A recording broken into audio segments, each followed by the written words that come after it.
High বন্ধুরা, কেমন আছো? আশা করি সবাই ভালো আছো আর ভালো থাকবা। নিজেকে ভালো রাখবা, নিজেকে ভালো রাখবা তো সবাইকে ভালো রাখতে পারবা, নিজেও ভালো থাকবা। চলো বন্ধুরা, আজকে আমার দুপুরে রান্না নিয়ে আসছি। হ্যাঁ, দেখি কী রান্না হয়।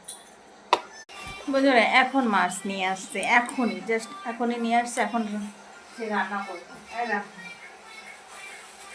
পানি থেকে বের করে নেব। এই দেখো মাছ, কী মাছ আমি জানি না, এখন তোমাদের জেনে দেখি কী মাছ আনছে। আর হাজবেন্ড সবসময় বড় মাছ, আমার আবার বড় মাছ বেশি পছন্দ না, বড় মাছই খাবে। দেখি কী করা যাবে আমার দিয়ে।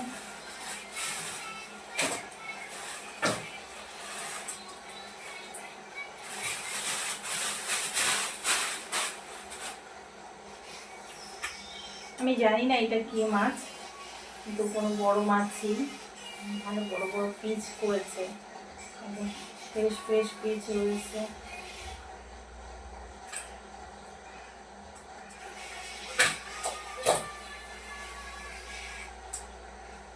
একটাই মাছ ছিল, বড় মাছ নিয়েছে।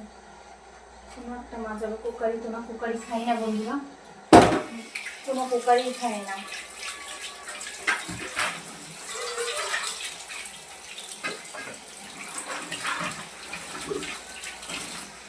মাছ ধুতে আমার অনেক লেট লাগে, প্রচুর লেট লাগে মাছ ধুতে।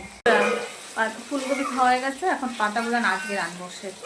কবে ফুলকপি খেয়েছিলাম, এখন পাতাগুলো ভাজবো। শুকিয়ে গেছে, আমি এতদিন খেয়াল করিনি, ফ্রিজের ভিতরে আজকে দেখছি। বন্ধুরা, এই হচ্ছে তোমার গাঢ় কপি, এখন সেই দিয়ে একটা পাতলা ঝোল বানাবো। মশলা কিছু বানাবো, একটা পাতলা ঝোল না বানালে না মনে হয় কি তরকারি খাইনি। আমার ভীষণ পছন্দ পাতলা ঝোল। একটা কাঁচা লঙ্কা দিয়ে, রসুন থেতো করে দিয়ে, ব্যাস আমার হয়ে গেছে এবারের জন্য। এরকম তোমরা কীরকম খাওয়া জানি না, কাঁচা মানে পাতলা ঝোল আমার ভীষণ পছন্দ। একটা আলু কেটে দেবো, ব্যাস রান্না কমপ্লিট। হচ্ছে তোমার গাঢ় কপি দিয়া মাছ দিয়ে, তারিনি মাছ দিয়ে ঝোল করছি, পাতলা ঝোল। আর এইটা হচ্ছে ওর বাবার জন্য মাছ দিয়ে আলু দিয়া রসা। আর এইটা সিম্পল, আমার ছেলে ভালো খায়, ওই পাতাকপি ফুলকপির ডান্ডি দিয়ে ভাজা।